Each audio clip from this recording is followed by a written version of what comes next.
नमस्कार। आज मैं सुना रही हूँ अमरकांत जी की कहानी लड़का लड़की। सितंबर बीतते बीतते बरसात समाप्त हो चुकी थी और आकाश निर्मल एवं नीला दिखाई देने लगा था। चंदर ने उन्हीं दिनों एक फिल्म देखी। वह एक गोरा, खूबसूरत और पतला छरहरा नौजवान था, जिसको चलते हुए देखकर किसी वायु प्रकंपित ताजे बेंत की याद आ जाती। वह लाड़ प्यार में पला एक अच्छे खाते पीते देहाती परिवार का लड़का था, जो बीए की शिक्षा ग्रहण कर रहा था और विश्वविद्यालय के पास स्थित एक मोहल्ले में एक किराए के कमरे में रहता था। उस फिल्म का मुख्य अभिनेता उन्हीं फिल्मी लोकप्रिय नायकों की तरह था, जो सर्वगुण संपन्न होते हैं और उछल कूद, फन, होशियारी और भावुकता का प्रदर्शन करके अंत में लड़की का हृदय जीत लेते हैं। फिल्में तो उसने बहुत देखी थी, लेकिन इसने उस पर गहरा असर डाला और कई दिनों तक वह सड़कों पर बेचैन घूमता रहा और अंधेरी रातों में आकाश एवं तारों की रहस्यमयता को निहारता रहा। उसके बाद वह शहर की उग्र राजनीतिक हलचलों में भाग लेने लगा। वह कभी किसी जुलूस या प्रदर्शन में शामिल होकर नारे लगाता, कभी किसी सार्वजनिक सभा में भाषण करता और 2 बार आगे बढ़कर उसने छात्रों की हड़ताल में हिस्सा लिया। इसी रास्ते से वह महानता के शिखर पर पहुंचेगा और अपने देश को महान बनाएगा। लेकिन कुछ ही दिनों बाद वह तेजी से साहित्य की ओर मुड़ा, क्योंकि किसी पत्रिका में एक कहानी पढ़कर उसको सहसा महसूस हुआ कि साहित्य का क्षेत्र ऊंची प्रतिभाओं से शून्य है। अब वह लंबी प्रेम कहानियां और कविताएं लिखने के साथ रतजगा करने लगा। उसने संपादकों के पास अपनी कुछ रचनाओं के साथ कुछ लंबे आदर्शवादी और व्यक्तिगत पत्र भेजे, और जब कुछ रचनाएं लौट आई तो वह शहीदाना ढंग से व्यंग्य पूर्वक मुस्कुराया कि ये लोग एक दिन उसके पैरों पर गिरेंगे। अब वह बेहद संतुष्ट रहने लगा और अब उसको एक सुंदर लड़की की जरूरत महसूस होने लगी, जो उसकी अद्वितीय प्रतिभा से प्रभावित होकर उस पर अपना जीवन न्यौछावर कर दे। किंतु बहुत सी घटनाओं में तलाश करने के बावजूद जब उसे ऐसी लड़की नहीं मिली तो वह अत्यधिक परेशान हो उठा, क्योंकि वह अधिक प्रतीक्षा नहीं कर सकता था। एक दिन सवेरे जब हवा तेज चल रही थी तथा वह अपने कमरे के सामने टहल रहा था, तो उसकी दृष्टि तारा की ओर गई, जो खुली छत पर खड़ी अपने बाल सुखा रही थी। वह उसी मकान में रहने वाले एक क्लर्क की लड़की थी, जिसके एक कमरे का वह किराएदार था। लड़की का रंग सांवला था, शरीर लंबा तथा दोहरा, जिसके अलावा और कोई खास बात उसमें न थी। वह बार बार अपने बालों को झटक रही थी और उन पर धूप पूरी तरह पड़ सके, इसके लिए वह शरीर को कभी बाएं मोड़ लेती, कभी दाएं। एक बार हवा इतनी तेज चली कि उसके बाल उड़ने लगे, गोया असंख्य काले सर्प भाग रहे हों। उसका आंचल भी उड़ उड़ जाता, जिसको संभालने में उसको खेल का मजा आने लगा और वह शरारत से मुस्कुराई। तभी उसकी नज़र नीचे चंदर की ओर गई और वह बेहद संकुचित हो गई और अपने शरीर को सिकोड़कर तथा झुकाकर घर के अंदर भाग गई। चंदर को बेहद आश्चर्य हुआ। उसने कभी सोचा भी न था कि उस लड़की में इतनी चंचलता और शौकी हो सकती है। कमल के नाल की तरह झूलती नंगी बाहें और हथनी की तरह मांसल शरीर। दरअसल उसने उस लड़की को कभी महत्व नहीं दिया था, यहाँ तक कि उसको ठीक से देखा भी नहीं था। यद्यपि वह उसके घर के अंदर आता जाता था और उसके यहाँ दावतों और समारोहों में कई बार शामिल भी हो चुका था। उसका ख्याल था कि वह एक भोंदू, गंदी और आलसी लड़की है, जैसे कि क्लर्कों की लड़कियों के बारे में उसकी राय थी। वह 3 मील पैदल चलकर कॉलेज पहुंचती थी, उतना ही वापस लौटती थी, मामूली कपड़े पहनती थी तथा घर में डांट फटकार सुनती रहती थी। यह सब सोचकर चंदर को उस लड़की पर इतनी दया आई कि वर्तमान सामाजिक व्यवस्था के प्रति प्रबल आक्रोश से भर उठा। वह उस लड़की के भाग्य को सुधारेगा और इस समस्त सामाजिक व्यवस्था पर क्रूर प्रहार करेगा तथा एक साधारण लड़की को प्यार करके देश के सामने अपनी महानता को सिद्ध कर देगा। और इस महत्वपूर्ण निश्चय पर पहुंचकर उसको अपने ऊपर एक वीर नायक की तरह गर्व अनुभव हुआ। वह बहुत ही आसानी से उत्साह एवं उमंग की मूर्ति बन गया और दूसरे दिन से ही उस लड़की को एक ऐसे प्रेमी की नज़र से देखने लगा जो अपने प्यार की खातिर बड़ा से बड़ा त्याग करने को तैयार हो। जब वह कॉलेज जाने लगती तो वह साफ सुथरे कपड़े पहनकर कमरे के बाहर आकर खड़ा हो जाता और कॉलेज से लौटने के समय भी वह मौजूद मिलता। कभी कभी वह कुछ दूर तक उसका पीछा करता, कभी रास्ते में ही खड़ा दिखाई देता और कभी कभी छुट्टी होने के समय कॉलेज के गेट के सामने व्यस्तता पूर्वक इधर उधर जाते हुए नजर आता। इसके बाद वह उससे बातचीत करने की कोशिश करने लगा। क्या समय है? आज देर से क्यों जा रही हो? कॉलेज में आज छुट्टी नहीं है? उखड़े उखड़े से प्रश्न। आंखों में दया, दुख और शहादत की भावनाएं तैरा करती। फिर तो उसकी गतिविधियां कुछ इस ढंग से बढ़ी कि लड़की को सचेत हो जाने के लिए मजबूर होना पड़ा। पहले तो उसको अचंभा हुआ, फिर वह उसको अविश्वास से देखने लगी। यहाँ तक कि कुछ ही दिनों बाद उसकी आंखों में एक अजीब भय झांकने लगा। उस दिन चंदर काफी आगे बढ़ गया। जब वो अपने कमरे में बैठा था और तारा कॉलेज से वापस आई थी, चंदन ने पहले कमरे के दोनों दरवाजों के बाहर देखा। जब कोई दिखाई न पड़ा तो गलियारे से जल्दी जल्दी गुजरती हुई तारा को उसने पास बुलाया। तारा ने उसको चौंक कर देखा, फिर उसका चेहरा फक पड़ गया और वह डरती डरती कमरे के अंदर आई और सर झुकाकर खड़ी हो गई। तुम्हारी पढ़ाई कैसी चल रही है तारा? चंदन ने किसी हितैषी के अधिकार से पूछा। ठीक चल रही है। कोई कठिनाई है? नहीं। कठिनाई महसूस होने पर पूछ सकती हो, मैं कोई भूत नहीं हूं। बस यही समझ लो कि मैं तुम्हारा कोई नुकसान नहीं देख सकता। तारा का सर झुका का झुका रहा। चंदन ने उठकर कमरे में 2 बार चहलकदमी की, फिर वह तारा के एकदम निकट आकर बोला, तारा, तुमको डरना नहीं चाहिए, अपने को हीन नहीं समझना चाहिए। तुम में बहुत सी अच्छाइयां हैं, डरने की क्या जरूरत है?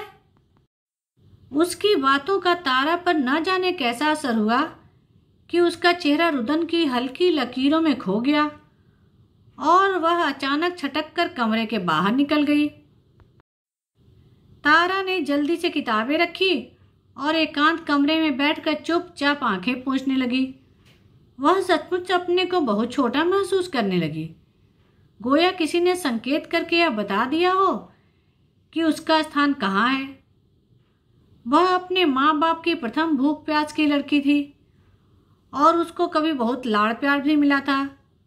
उसका दिमाग बहुत अच्छा था और अपने इम्तिहान बहुत अच्छे नंबरों से पास करती थी। लेकिन धीरे धीरे उसके परिवार की संख्या बढ़ती गई और बाजार में जरूरी सामान की कीमतें चढ़ती गईं और उसके परिवार पर काली छाया मंडराने लगी। अब घर में रोज ही लड़ाई झगड़ा होने लगा, मामूली बात पर चकचक और गाली गलौज। पिता नाराज होकर घर से निकल जाते। कभी माँ खाना पीना छोड़कर अपने को कमरे में बंद कर लेती। स्वयं उस पर भी रोज डांट फटकार ही पड़ती। उसको छाती फाड़कर काम करने पड़ते, बच्चों को संभालना पड़ता और छोटे भाई को गोद में लादना पड़ता। कई बार उसकी पढ़ाई छुड़ाने की बात आई, जिसके लिए कई बार उसकी माँ ने जिद ठान ली थी। लेकिन उसके पिता की वजह से ऐसा नहीं हो पाता था, क्योंकि वह जानते थे कि बिना पढ़ाई लिखाई के शादी नहीं हो पाएगी और यदि शादी जल्दी न भी हो तो लड़की अपने पैरों पर खड़ी तो हो जाएगी। लेकिन घर के घुटन भरे वातावरण ने उसकी उमंग को समाप्त कर दिया था और वह घर तथा काम से भागने लगी थी। जब कॉलेज जाने का समय होता तो उसके उत्साह की सीमा न होती। उसकी टांगों में एक अजीब सी स्फूर्ति आ जाती और वह सारा काम जल्दी निपटाकर बाहर निकल आती। फुर फुर बाहर निकल उसको अजीब सी शांति महसूस होती। काश वह अपने घर कभी ना आ पाती और इसी तरह सड़कों पर घूमती रहती। लेकिन शाम को जब वह घर लौटती तो उसको महसूस होता मानो उसके पाँव में मन मन के बोझ बांध दिए गए हों और हृदय पर एक भारी शिला रख दी गई हो।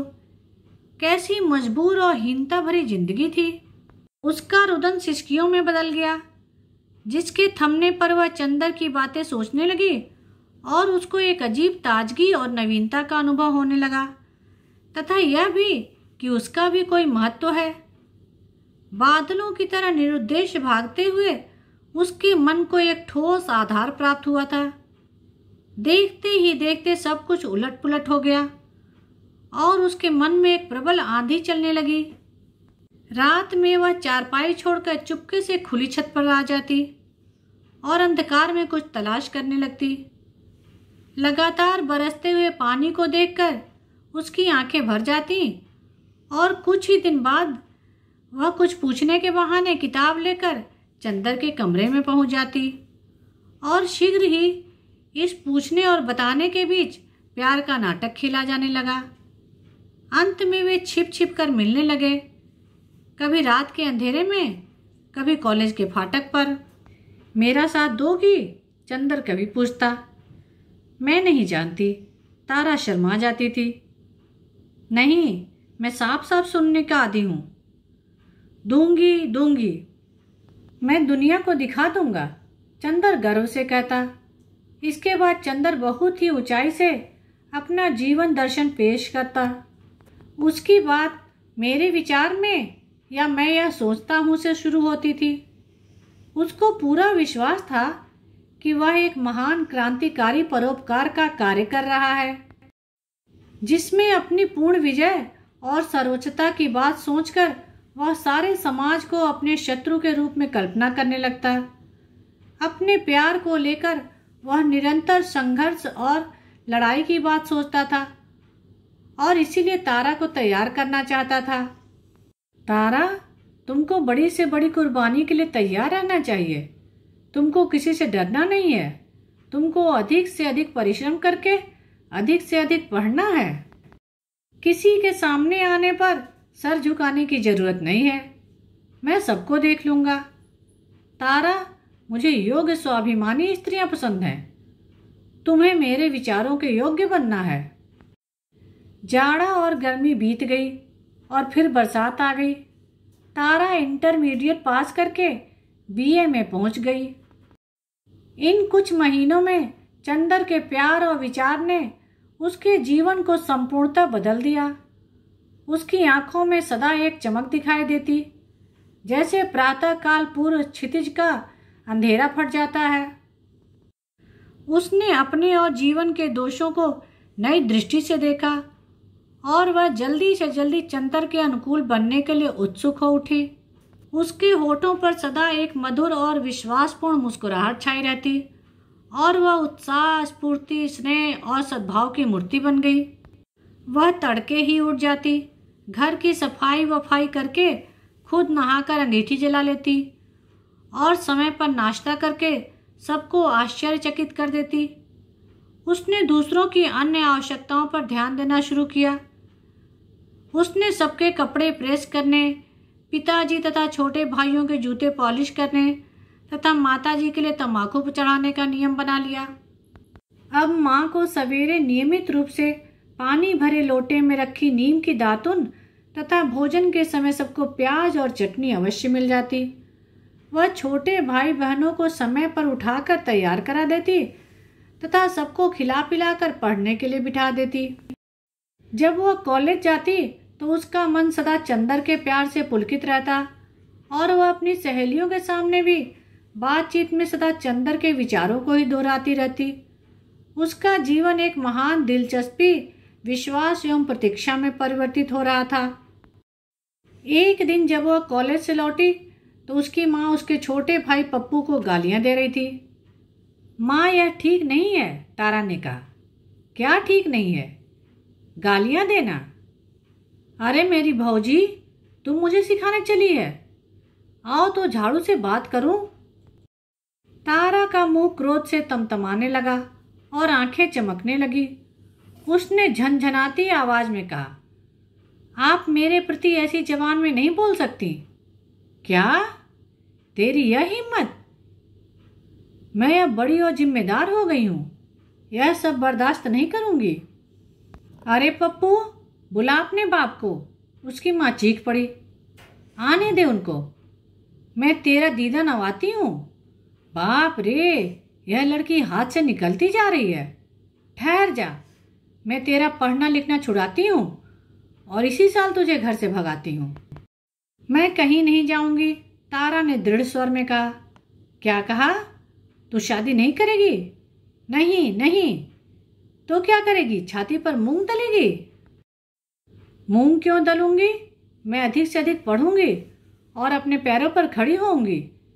मैं अपनी समस्या खुद हल करूंगी, तुमको चिंता करने की जरूरत नहीं है। पढ़ूंगी? माँ होठ विकृत करके बोली। तू पढ़ेगी क्या? सारे खानदान की नाक कटवाएगी। रह, जवान लड़ाने का मजा चखाती हूँ। उसके बाद उसकी माँ ने पास में रखे एक डंडे को उठा लिया और आगे लपक कर उस पर प्रहार करने लगी। तारा पहले चीखी, उसके बाद काठ की तरह खड़ी होकर मार खाती रही। उसका मुंह लाल हो गया था, आंखों से झरझर आंसू गिर रहे थे। आंसुओं से भीगे हुए होठ में वह बुदबुदाई, मार कर तुम मेरी जान ले सकती हो, लेकिन मेरे विचारों को नहीं बदल सकती। तारा ने भोजन त्याग दिया। वह पहले की तरह ही सब काम करती रही, लेकिन अन्न को हाथ न लगाती। पहले तो माँ जिद में कुछ न बोली, लेकिन जब 2 दिन बीत गए तो माथा ठनका। इसको पता नहीं इधर क्या हो गया है, कहीं सचमुच जान न दे दे। इसके लक्षण इधर समझ में नहीं आते। देर तक बनाव श्रृंगार करती रहती है, बातें भी बुजुर्गों की तरह करती है। लड़की को यह सब शोभा नहीं देता। इज्जत आबरू के साथ दिन कट जाए, यही बहुत है। उसने अब पति से सारी बात कह देना ही उचित समझा और कहकर स्वयं रोने लगी। पति ने पहले पत्नी को बहुत फटकारा, फिर वह तारा के पास बैठ गए। उन्होंने साफ साफ बात करना उचित समझा। प्रश्न पर प्रश्न। तारा पहले हिचकिचाई, लेकिन पिता ने कहा कि वह पढ़ी लिखी लड़की है, वह उससे साफ साफ बातें सुनना चाहते हैं। पिता के स्वर में अपार सहानुभूति थी। तारा अपने को रोक न सकी। उसने सब कुछ बता दिया और उसकी हिचकियां बंध गई। पिता का चेहरा गंभीर हो गया और वह वहां से उठ आए। वह टहलने लगे चुपचाप। कभी यह लड़की कितनी छोटी सी थी और आज बड़ी होकर कैसी बातें कर रही है। जमाना कितना बदल गया है। क्या ऐसा हो सकता है? काश ऐसा हो सकता। विभिन्न जातियों के बीच आज शादियां होने लगी हैं। इसमें क्या खास बात है? फिर वह तिलक दहेज से बच जाएंगे, जिसके लिए कर्ज के अलावा और कोई चारा नहीं है। लड़का बुरा नहीं है। वह देर तक सोचते रहे, फिर भी किसी निश्चय पर नहीं पहुंच पाए, क्योंकि तर्क एवं सच्चाई के सहारे जब वह 2 कदम आगे बढ़ते थे, पुराने संस्कार उनके कदम को पीछे खींच लेते थे। रात में देर तक पति पत्नी खुसुर फुसुर करते रहे। बीच में पत्नी रोई चिल्लाई, फिर पति देर तक समझाते रहे। स्पष्ट दृढ़ आवाज, तर्कसंगत बातें, नए जमाने के विचारों को स्वीकार करने की दलीलें। पत्नी का विरोध मंद पड़ने लगा। फिर पता नहीं कब से सब कुछ खामोशी से हो गया। तारा सारी बातें छिपकर सुन रही थी। जब वे सो गए तो वह चुपके से पैर दबाकर निकली। खुशी के मारे उसकी देह थरथरा रही थी। चंदर को वह कब यह सब सुनाएगी। चारों ओर घना अंधेरा कुंडली मारकर बैठा था। हवा गुमसुम सी थी, जैसे किसी षड्यंत्र में लीन हो। चंदर अभी सोया नहीं था। खटखटाहट सुनते ही दरवाजा खोल दिया और हाथ बढ़ाकर तारा को अपने पास खींच लिया। मैं आज बहुत खुश हूं, तारा ने मुस्कुराकर कहा। उसकी आंखें प्यार से चमक रही थीं। क्या बात है? चंदर ने लापरवाही से पूछा। मिठाई खिलानी पड़ेगी। जरूर, अब बताओ। पिताजी राजी हो गए हैं? राजी हो गए हैं? क्या मतलब? चंदर कुछ समझ नहीं पाया था। तारा ने विस्तार से सब बातें सुनाई। उसके स्वर में उमंग की तेजी और चमक थी। चंदर का चेहरा सहसा फक पड़ गया। उसने अपने को आलिंगन से मुक्त कर लिया और खिड़की के बाहर अंधेरे में देखने लगा।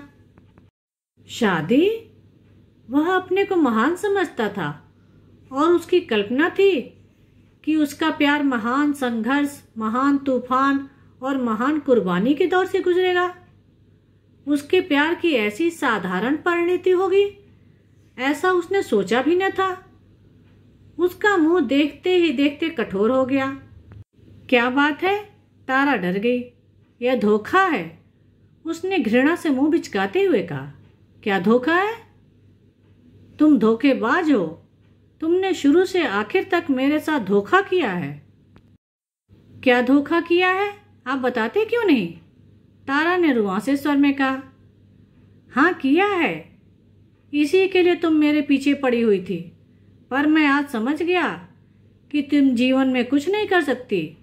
तुमसे कोई बड़ा काम नहीं हो सकता। बड़ा काम और कैसे हो सकता है? तारा का चेहरा अपमान से तमतमाने लगा। बड़े काम करने के बड़े तरीके होते हैं, उसके लिए बड़े संघर्ष से गुजरना पड़ता है। तुम उसके काबिल नहीं हो। मैं अब समझ गई। तारा के स्वर में तीखापन था। क्या समझ गई? आप मुझे प्यार नहीं करते, आप प्यार कर ही नहीं सकते। क्या मतलब? चंदर चौंक पड़ा। मतलब स्पष्ट है, प्यार की परिणति है शादी। इसी मंजिल तक पहुंचने के लिए संघर्ष और कुर्बानियां दी जाती है। लेकिन अब यह मंजिल प्राप्त हो जाती है तो आपको खुशी नहीं होती। इसका अर्थ है कि आपके संघर्ष की बातें जिम्मेदारियों से बचने और स्वार्थ को छिपाने का बहाना है। मैंने तो जीवन के आरंभ से ही संघर्ष किया है। आपने क्या? आप भूख जानते हैं? आपको गरीबी, जलालत, घुटन, ऊब, निराशा का पता है? साफ तो यह है कि आपको एक नारी देह की जरूरत है और जरूरत है अपने अहंकार की तृप्ति की।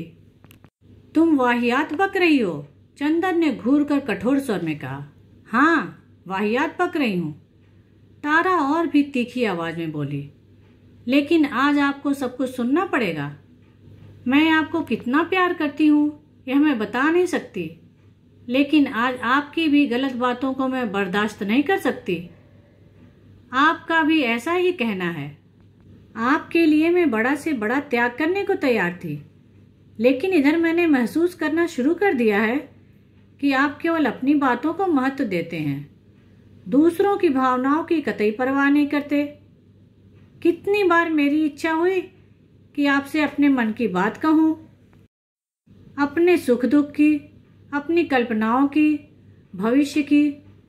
कई बार मैं कोई अच्छी किताब पढ़कर आती थी और उसके बारे में आपसे बात करना चाहती थी, लेकिन आप मेरी हर बात को काटकर अपनी बात शुरू कर देते थे। वही उपदेश, वही छात्र आंदोलन के अनुभव। आपको दो ही बातों से मतलब है, एक मेरी देह से और दूसरी मुझे उपदेश देने से।